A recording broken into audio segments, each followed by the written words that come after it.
Alright, so, my mother used to, when I was a child, give me whenever I'd have to apologize, whether it was to her, my dad, my sister, she really instilled in me the fact that when you apologize for something, you don't qualify that statement. You don't say, I'm sorry for hitting you, but you deserved it. You just apologize for it. That is what you do. And the same thing is happening now with, I just read Harry Reid's comments on I'm going to start calling it quite affectionately the 9/11 Mosque.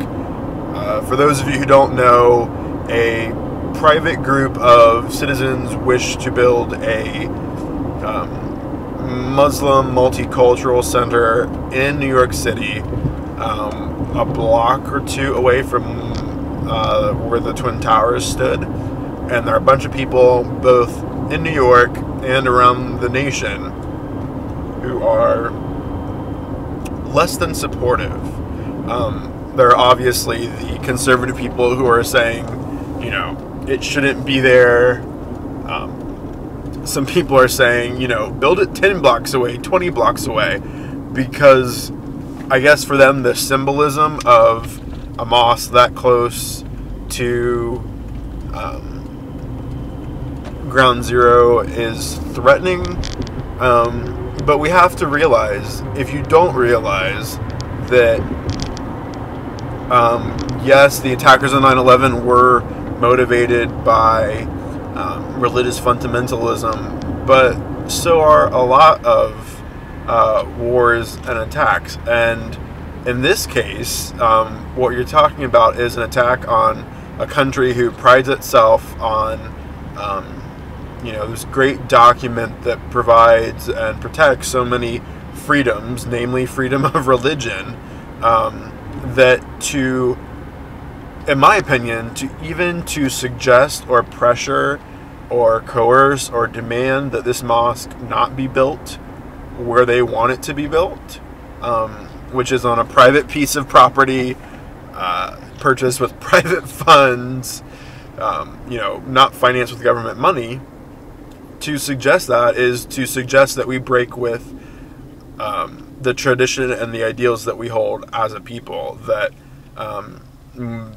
basically freedom of speech and freedom of religion are some of the most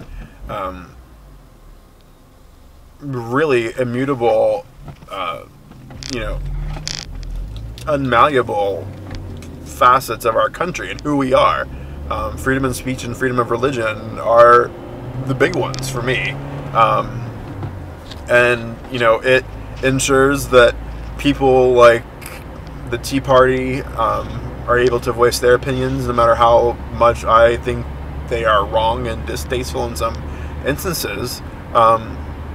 But the president came out in support, and then on Saturday, his press, I think, they issued a statement saying that President Obama wasn't commenting on the wisdom of such a building, but merely their right to. So he's saying, I'm not saying it's a good idea or that you should, but that you should be allowed to.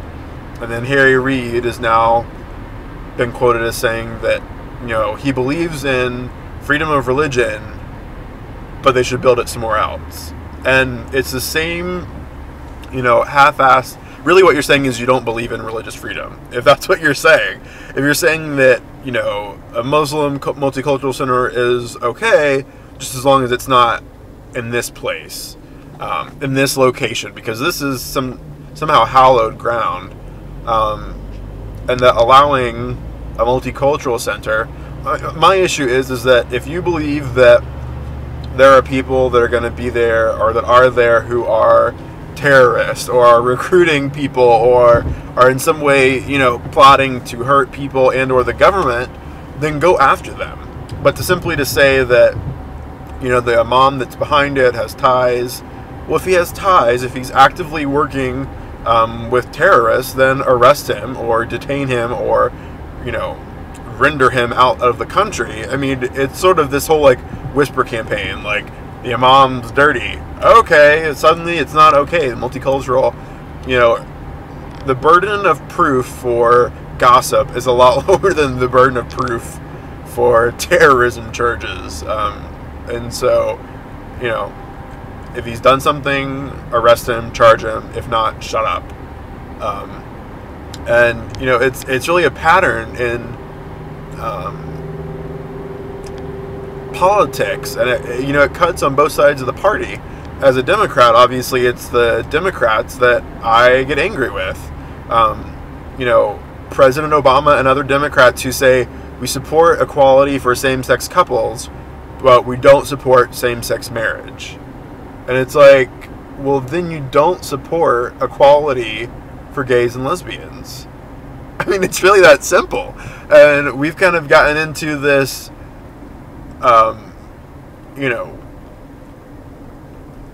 mentality that has really played well into the Democratic Party's hands, because now you see the GOP having problems with the Tea Party splitting up, so where the vocal part of the base is really ruining the, moderate center electable parts of the Republican Party.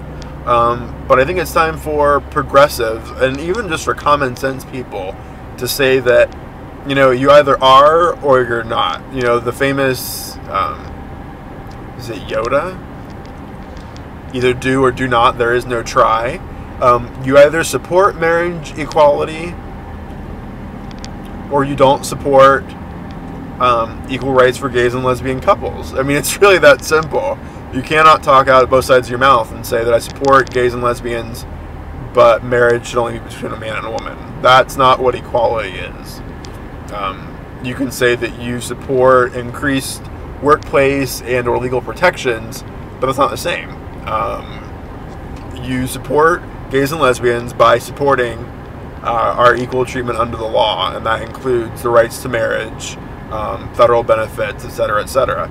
You either support freedom of speech and freedom of religion, or you don't. But you can't say that you support freedom of religion, but they shouldn't be allowed to build a mosque. I mean, if it was Osama bin Laden buying the property and building the mosque, I can understand that. I'm on board. But to simply say that, of one of the 4 largest religions of the world, the same people that flew planes into buildings shared a religion with people who are trying to build a multicultural center that serves the underprivileged part of Lower Manhattan. It's bullshit. It's completely ridiculous. It's like saying, Timothy McVeigh was white, so no one was allowed to, rebuild a building next to the Oklahoma City Federal Building if they're white. I mean, I understand. I guess the problem is that as a country, we have such a very basic understanding of Islam, and that, we have linked forever in our brains as a country that Islam attacked us on 9/11, not crazy Islamic hijackers. And until we fix that, we are not whole as a country. We are not standing up to the ideals that were set forth by the Constitution, and that's a shame. And I think we as progressives need to start withholding support for people who are going to not take, the right positions, and, do this kind of, yeah, I'm for that, but not really. And, it's what in all honesty, the Tea Party has seized control of the GOP. And while I don't agree with them, they have been able to exercise an amazing amount of force and influence on the GOP as far as setting the agenda. And I think if progressives, whoever governs has to govern 50%. And so if, 15% of the electorate, which I have no idea what the percentage of moderate, liberals and progressives is, but if liberals and progressives said, hey, here's our agenda, if you're not on board, we're not voting for you, or we'll vote our own candidates, we could affect real change. But it's just, the whole thing over the 9/11 mosque is driving me a bit nuts. because people who talk about, you know, freedom and liberty are the first people to stand up and say, don't build the mosque there close to the ground zero site.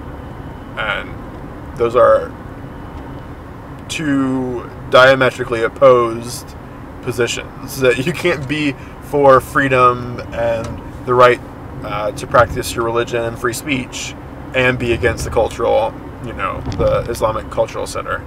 So, anyways, little food for thought, and now that your little Republican brains have exploded, I'll return you to your normally scheduled broadcast.